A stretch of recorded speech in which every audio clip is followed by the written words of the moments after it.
그러므로 너희는 이렇게 기도하라. 하늘에 계신 우리 아버지여, 이름이 거룩히 여김을 받으시오며. 예수님께서, 예수님의 제자들이 찾아와서 기도하고 오시는 예수님께 어떻게 기도해야 됩니까? 주님 이렇게 질문했을 때 그 기도를 너희는 이렇게 기도하다라고 가르쳐 주신 것이 주기도문이거든요. 그러니까 이 주기도문을 잘 살펴보면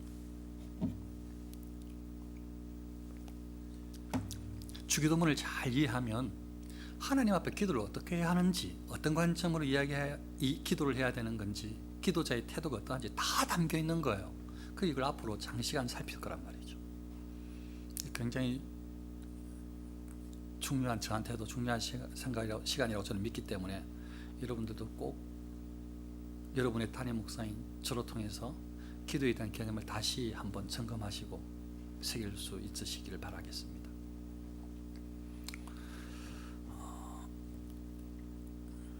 하나님께서 우리의 기도를 지시하시려고 주신 법칙이 무엇인가?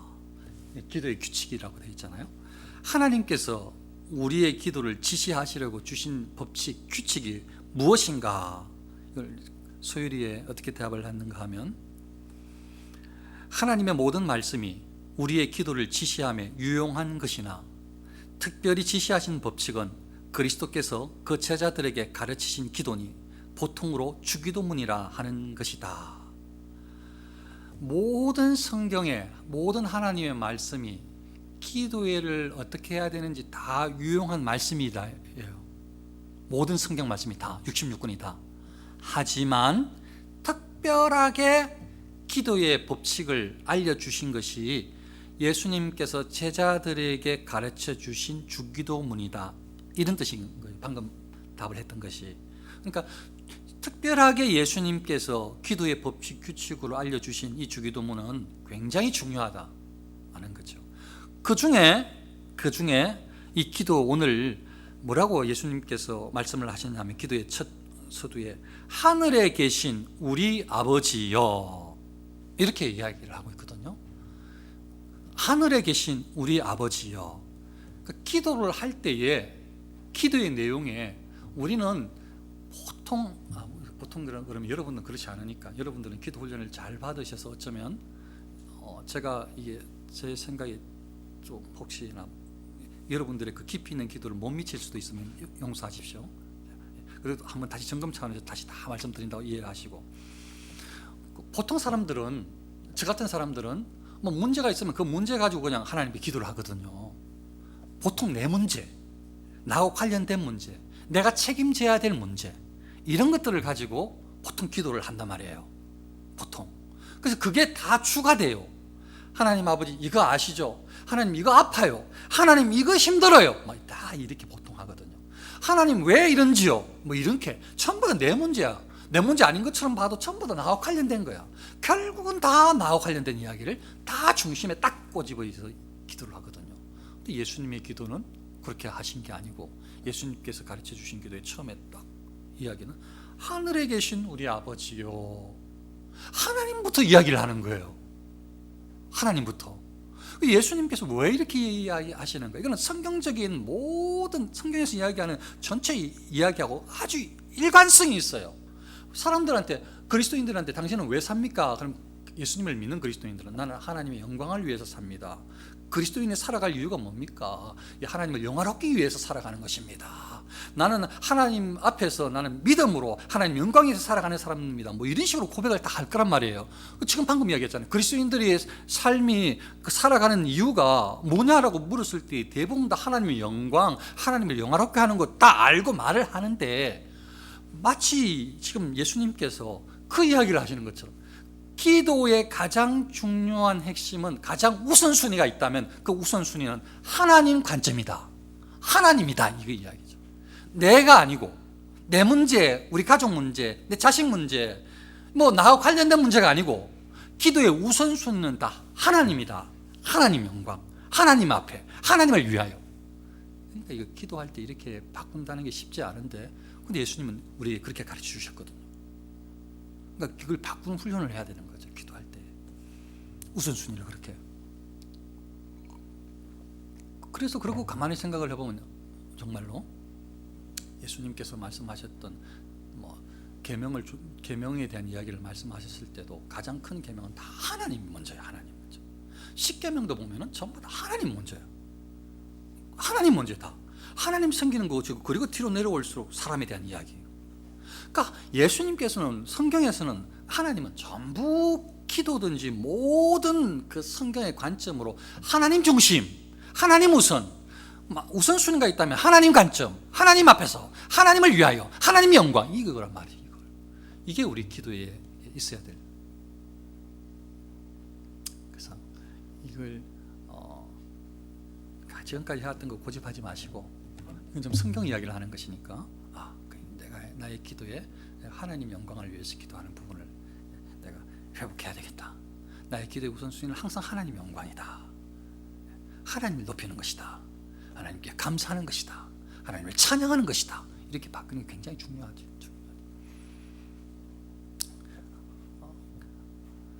기도의 특징을 이렇게 어떤 학자가 이야기를 해요.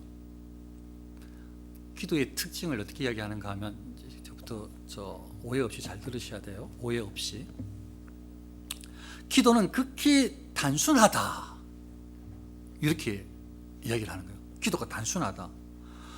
무슨 말씀을요? 목사님도 방금 옛날 이야기 다 했잖아요. 기도가 되게 단순해요.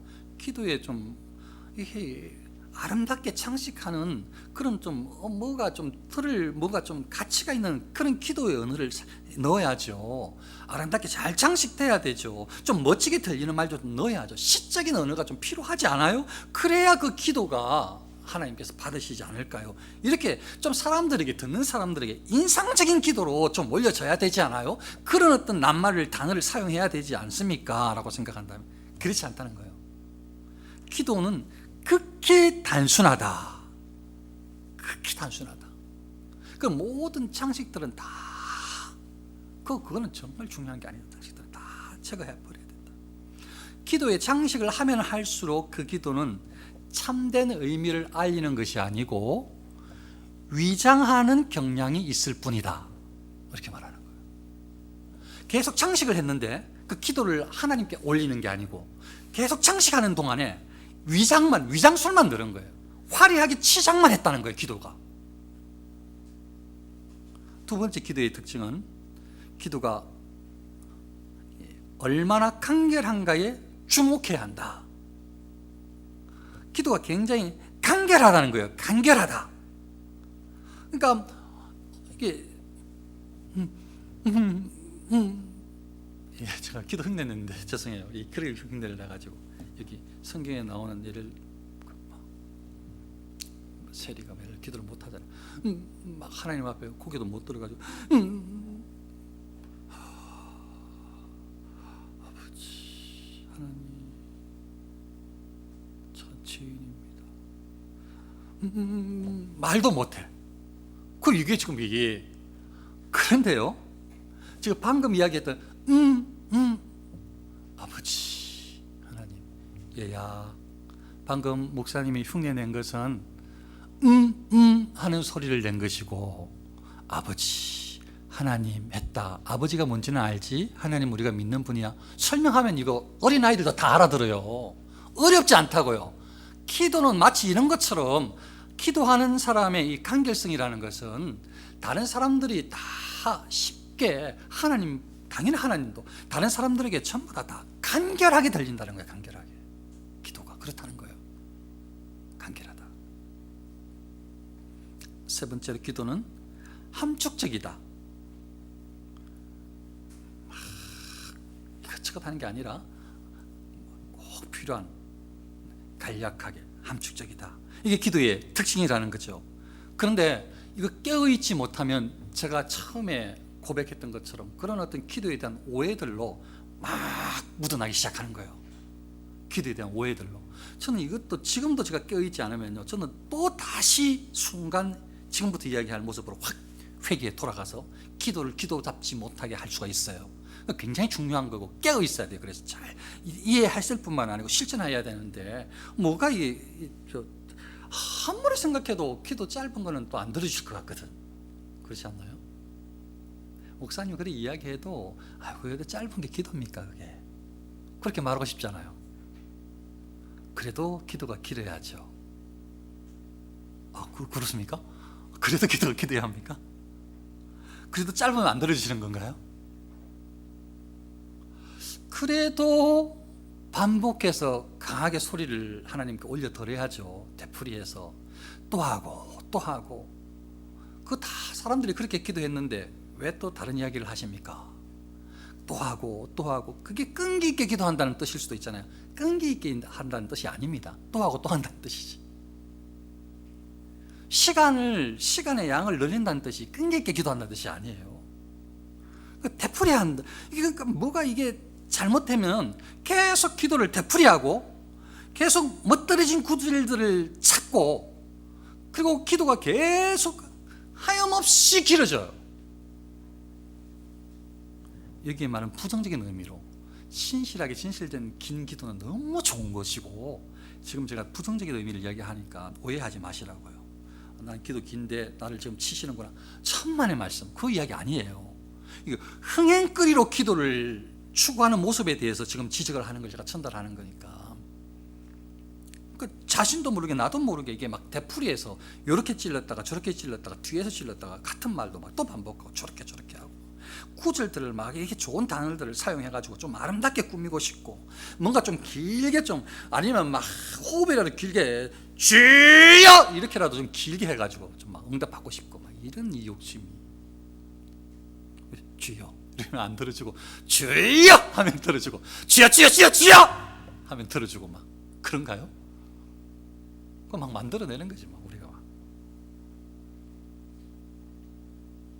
그렇게 해가지고 이제 막 기도에 흥행거리를 만들어내는 거예요. 다른 사람들이 볼만하게 오 할만하게 오 기도한다 이 말 듣고 싶어서 막 입에서 폭포수처럼 막 쏟아내면은 막 하나님이 그 기도는 들어주시는 것 같고 막 이렇게. 그러니까 막 끊임없이 막 쉬지 않고 막 폭포수 끊임없이 막 떨어져 내려 막 기도를 막 쏟아부으면 그거 이제 그래야 들어줄 것 같아가지고. 그런데 기도는 어쩌면 아까 말씀드렸던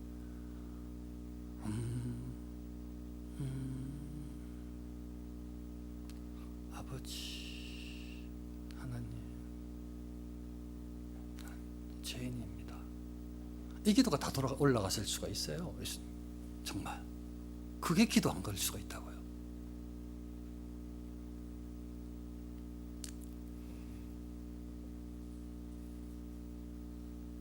하나님께서는 단어 틀리다고 화려하게 기도 못했다고 외면하시는 분이 아니에요. 응응 했다고 기도 안 들어주시는 분이 아니라고요. 우리 아버지 하나님. 우리 아버지 하나님은 죄인의 기도를 외면하시는 분이 아니에요. 아버지 앞에 나아가서 마음을 쏟으면 하나님은 들어주시는 것입니다.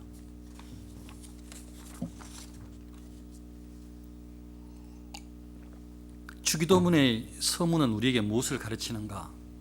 소율이 문답 백문에 주기도문의 첫 말씀은 곧 하늘에 계신 우리 아버지여 한 것이니 이는 자식이 그 능하고 보호하시기를 예비한 아버지에게 가는 것과 같이 우리 아버지는 능력이 있으시고 우리 아버지는 보호해 주셔. 난 우리 아버지한테 갈 거야. 자식이 그 능하고 보호하시기를 예비하신 아버지에게 가는 것과 같이 우리가 모든 거룩하게 공경하는 뜻과 든든한 마음으로 하나님께 가까이 오는 것을 가르치고, 하나님을 모든 거룩하게 공경하는 뜻을 가지고 거룩하게, 하나님은 거룩하신 분입니다, 하나님을 정말 공경합니다, 이런 마음으로 하나님은 참으로 우리의 왕이십니다, 주이십니다, 나를 살릴 수 있는 유일한 분이십니다, 이렇게 든든한 하나님밖에 없습니다, 이런 마음으로 하나님께 가라고 가르친다는 거예요. 주기도문이 지금 앞에 하늘에 계신 우리 아버지가 그걸 가르친다는 거예요. 지금 우리가 다른 사람으로 더불어 기도하고 다른 사람으로 더불어 기도하고 다른 사람을 위하여 기도하라 가르친 것이다. 이렇게 해서 그랬어요. 함께. 그래서 기도는 어떻게 보면 함께 공동체적으로 주 안에서 그 우리가 이런 개념으로 출발한다고 볼 수가. 예수님이 주기도문은 그렇게 가르쳐 주고 있어요. 그리고 우리가 여기 하면 우리니까 내가 너를 우리를 위해서 우리의 밖에 있는 사람을 위해서 서로를 위해서 다른 사람을 위해서 기도하라고 가르치는 것이다. 이런 의미가 담겨 있다는 거예요. 굉장히 오늘 중요한 이야기를 할 것입니다.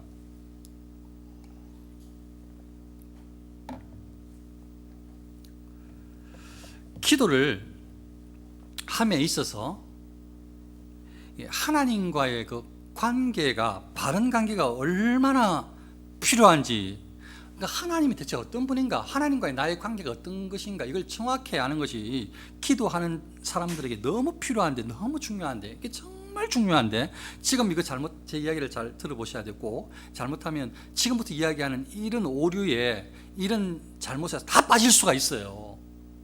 특히 캐톨릭은 여기에 다 빠졌어요. 그러니까 지금 잘 들으셔야 돼요. 정말로 잘 들으셔야 돼요.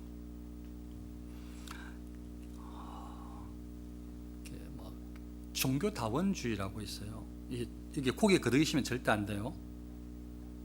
이 사람들의 그 사상은 이런 거예요. 하나님은 온 인류의 창조주시다. 맞는 말이긴 해요.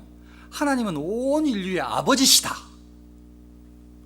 그래서 이 세상의 모든 사람들, 백인종, 흑인종, 황인종 할 것 없이 누구든지 간에 이 세상의 모든 사람들은 전부 다 온 인류의 아버지이신 하나님의 아들, 딸들이다. 이렇게 이야기를 해요. 그 사상이. 온 세상 사람들이 전부 다 하나님의 아들, 딸이다. 하나님이 창조주니까.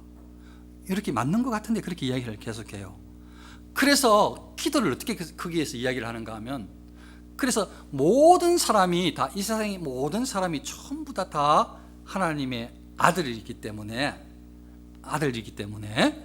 하나님을 향해서, 아버지인 하나님을 향해서 모두가 다 기도할 수 있고, 다른 모든 종교 어떤 사람이든지 전부 다 기도하는 데에는 아무 관계없이 모두가 다 참여할 수 있다라고 생각을 하는 거예요. 왜냐하면 아들이 아버지께 기도하는데 그 문제가 있냐는 거예요. 하나님은 모든 종교의 위에 유일하신 하나님인데, 한 분밖에 없는데, 모든 종교의 그 위에, 온 세상 사람들이 위에 아버지가 하나님인데, 사람들이 기도 안 하는 게 문제지, 온 세상의 모든 종교가 전부 다 하나님께 기도하는 게 뭐가 문제냐. 그게 옳다. 이게 종교다원주의라고요. 그래서 사람들이 연합운동을 하는데, 모든 종교의 연합. 왜냐하면 종교의 끝은 전부 다 하나님이니까. 그래서 기독교인들은 하나님 하고 기도하고, 천주교인들은 하나님 하고 기도하고, 알라요 하고 기도하든지, 전부 다 결국 위로 올라가면 전부 다 자기 신의 신들은 전부 다 신이라는 존재 자체가 하나님이니까 다 연합될 수 있다. 그 사람들이 그 사람 신을 구한다 할지라도 결국은 참신한 하나님이니까 그들의 기도를 다 들어주신다. 이게 종교다원주의 생각이에요. 거기에 거두기시면 안 된다고 해요. 아주 위험한 거니까. 그런데 우리 예수님께서 가르쳐 주신 기도는, 저들은, 종교다원주의자들은, 저들의 생각은 모든 사람이 다 하나님 앞에 기도할 때 다 참여할 수 있고, 그 사람들이 기도문을 작성할 수 있고, 기도할 수 있고, 다 아멘 할 수 있고, 다 주기도문을 할 수 있고, 다 그런 거예요. 그럼 모두가 다 가능하다는 거지. 아무 상관이 없어요. 어차피 저 사람들이 우상을 섬겨도 다 하나님께 올라간다고 생각하니까, 신한테 구하니까 다 신은 하나님이니까 그렇게 생각을 하는 거죠. 근데 예수님께서 가르쳐 주신 기도는 하늘에 계신 우리 아버지여, 이렇게 기도했단 말이죠. 우리 아버지라고 기도한 여기 우리는, 개혁자들이 어떻게 해석을 하는가 하면, 여기에 우리는 하나님께서 선택한, 하나님의 택함을 입은 예수님을 구주로 믿고 거듭난 사람에 한한다는 거예요. 아무나 우리가 아니고, 아무나 주 안에서 형제 자매가 아니고, 온 세상이 전부 다 하나님께서 만드셨으니 우리는 전부 다 형제요 자매요가 아니고, 예수 그리스도를 믿는 사람, 예수님을 믿고 거듭난 사람, 다시 태어난 사람, 그 사람들이 주 안에서 형제요 자매라는 거죠. 그 사람들이 하나님을 아버지라 부를 수 있다는, 그렇게 해석을 한단 말이에요. 이걸 우리가 믿어야 돼요. 누가 기도할 수 있는가? 우리는 대체 누구가 해당되느냐? 여기 하늘에 계신 우리 아버지 할 때 우리가 누구냐? 예수님을 믿는 사람, 예수님을 믿고 거듭난 사람, 하나님을 아버지라 부르게 된 이 중생한 사람만 우리에 해당된다. 그래서 우리가 주 안에서 형제예요, 자매고, 우리가 주 안에서 가족이에요. 이런 개념이 개혁교회에 우리가 믿는 성경적인 개념에 바로 이 우리라는 그 형제라는 개념이다. 이걸 반드시 이해를 하셔서, 그러면 자, 이제 우리가 하나님 앞에 기도할 수 있는 거듭난 사람인 우리가 기도하는 것인데, 우리가 어떻게 기도하느냐? 하늘에 계신 이렇게 기도한단 말이죠. 하나님은, 목사님 무슨 말씀이세요? 목사님 설교가 성령, 하나님께서 우리 안에 거하신다면서요. 하나님은 어디 계신지, 어느 곳이건 편지에 계시다면서요. 하나님은 안 계신 곳이 없는, 맞죠? 하나님은, 우리 성령 하나님이 내 안에 내주에 계시고, 어느 곳이든지, 이곳이건 저곳이건 집이건 직장이건 아니 계신 곳이 없는데, 근데 예수님께서 집에 계신 하나님이라고 기도한 것이 아니고, 내 안에 계신 하나님이라고 기도하라고 가르쳐 주신 것이 아니고, 직장에 계신 하나님이라고 가르쳐 주신 것이 아니고, 내 뒤에 옆에 계신 하나님이라고 기도하라고 가르쳐 준 것이 아니고, 예수님께서 지금 하늘에 계신 아버지라고 가르쳐 주신 데는 이유가 있다는 거예요. 그래서 하나님이 능력이 있는 하나님이신데, 하나님 우리 아버지신데, 하나님 그냥, 하나님 제가 부를 때마다 답하세요? 아저씨 하나님 하나님을 쉽게 생각하지 마는 의미가 있다는 거죠. 옆집 아저씨처럼, 지나가는 아저씨처럼 하나님을 쉽게 부를 수 있는 사람으로, 그것도 한편으로 하나님께서는 우리에게 그렇게 친밀한 분이 맞으셔요. 아들을 죽이면서까지 사랑해 주신 분이니까 더 말할 수도 없지요. 그런데 그럼에도 불구하고 예수님께서 하늘에 계신 이렇게 말씀하신 이유는, 적어도 기도할 때에 하나님은 하늘에 계신, 이 말은 하늘에 있단 말이 중요한 것이 아니고, 하늘은 사람들이 오를 수 없는 곳이고, 저거 우러러보는 곳이고, 저기는 높이는 곳이니까, 그 당시에, 그러니까 하늘에 계신 아버지라고 말했다는 것은 하나님을 경외한다는 마음이, 하나님에 대한 경외, 공경이라는 마음이 하나도 감소하지 않는다는 뜻이라는 거예요. 하나님을 사랑하는 마음이, 공경하는 마음이, 하나님을 무수하는 마음이 하나도 쪼그라들지 않았다는 거죠. 내가 하나님 아들, 딸이라고 막 하나님 무시하고 막 그러면 안 돼요. 하나님을 아무리 가깝다고 그렇게 하라고 하신 적이 없고, 예수님께서 가르쳐 주신 기도도 그런 게 아니에요. 예수님께서 가르쳐 주신 주기도문이 하늘에 계신 아버지라고 지금 기도를 하고 있으니까, 하나님께서 하늘에 계신다니까. 하늘에 계신 하나님이라고 이야기하는 데는 이유가 있다니까요. 계속 잘 전달이 안 됐을까 봐서 지금 막 반복하는 거예요. 너무 중요해서. 그래서 우리 기도할 때 기도자의 자세는 하나님을 이 세상에서 가장 무서운 분으로, 이 세상에서 가장 두려운 분으로, 하나님을 경외하면서 가장 존경할 분, 만왕의 왕, 모든 권세 위의 권세, 가장 무엇이든지 다 하실 수 있는 그 창조주, 그리고 모든 것을 이끄시는 바로 그 역사의 그 주관자 하나님을 완전히 두려워하는 마음으로 그 기도 가운데 있어야 된다는 의미라는 거예요. 아멘. 그러니까 기도를, 하나님을 굉장히 두려워하면서 공경하면서 기도를 항상 자세를 가지고 있어야 된다는 거죠. 또 하나는, 방금 이야기한 것에 대해서 동의가 되어가지고 이제 문제가 생긴 거예요. 그 이해가 된다는 거지. 하나님은 너무 높으신 분이라서 경외하는 거, 그 말 잘했네. 그래, 우리 캐톨릭이 그렇게 따로, 맞아요. 캐톨릭이 그걸 따라요. 하나님이 너무 높아. 하나님이 너무 높아서 죄인인 내가 하나님 앞에 갈 수가 없네. 그래서 하나님 앞에 좀 기도 응답을 받으러 갈 수 있는 그 중간에 계속 좀 나보다 좀 신실한 사람을 집어넣고 싶어. 하나님의 기도를 응답을 받을 수 있는 좀 대리인을 계속 세우고 싶어. 그래서 마리아를 집어넣는 거예요. 마리아를. 그래서 이 성인들을 집어넣는 거예요. 베드로를.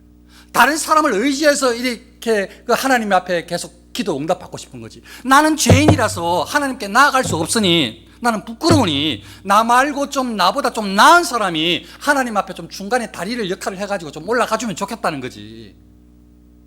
이것도 굉장히 위험한, 우리 개혁교에서 이야기하는 게 아닌데, 여기에 대해서 우리가 잘못 수용하는 부분이 있어요.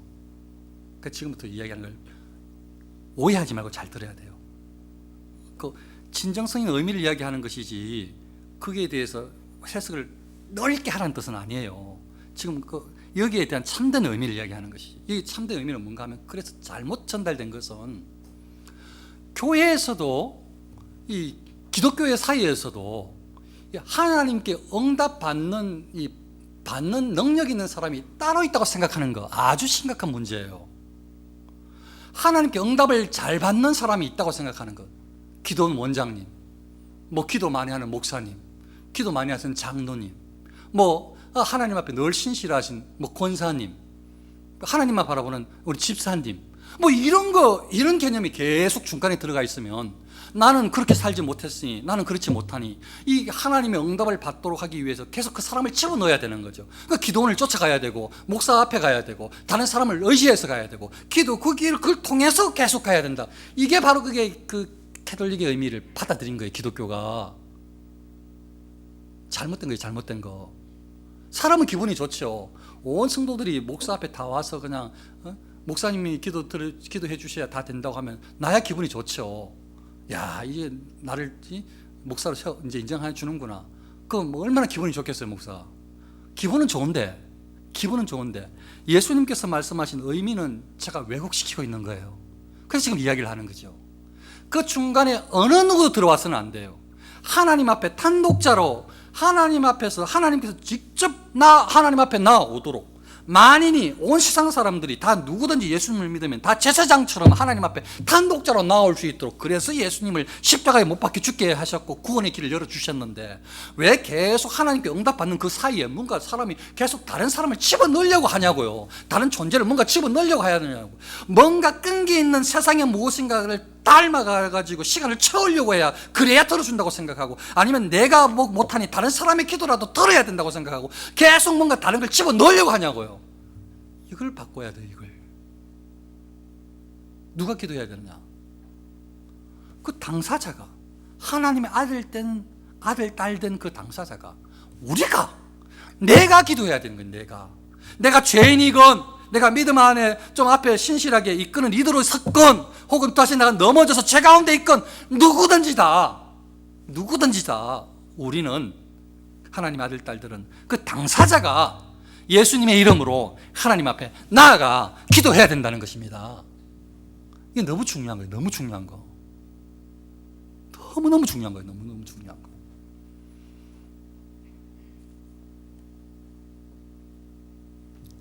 기도의 응답은 하나님께 있다. 사람에게 있는 것이 아니고, 나의 노력에 있는 것이 아니고, 기도의 응답은 하나님께 있다.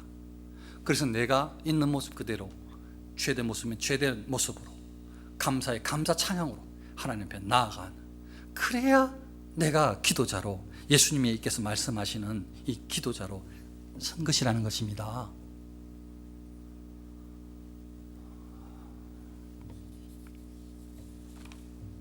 하지만 이야기하고 마치도록 할게요. 그래서 이렇게 내가 기도해야 된다. 하나님은 나의 기도를 들으신다. 내가 기도하는 사람이다. 이렇게 깨달은 그리스도인들이 이제 기도할 것 아니에요. 그럼 무슨 기도를 하느냐? 대유리 문답에 이제 누구를 위해서 기도하는가에 대한 가르침이에요. 우리는 땅 위에 있는 전체 그리스도 교회를 위해서, 온 세상 교회를 위해서 기도하는 것 옳다는 거예요. 공직자들을 위해서 기도하는 것 아주 바르다는 거죠. 목사들을 위해서, 목회자들을 위해서 기도하는 거 옳다는 거예요. 우리 자신들과 우리 형제들뿐만 아니라 우리 자신을 위해서 기도하는 것도 옳다는 거예요. 그 다음에 형제들을 위해서도 기도하고, 나아가서 우리의 원수들을 위해서도 기도하는 것이 옳다는 거예요.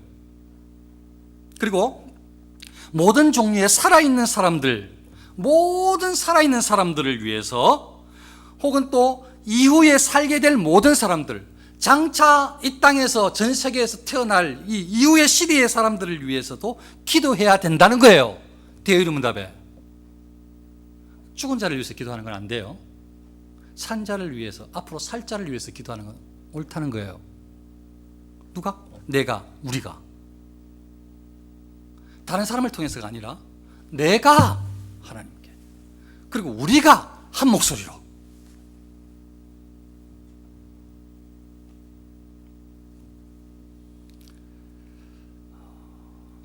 기도에 대해서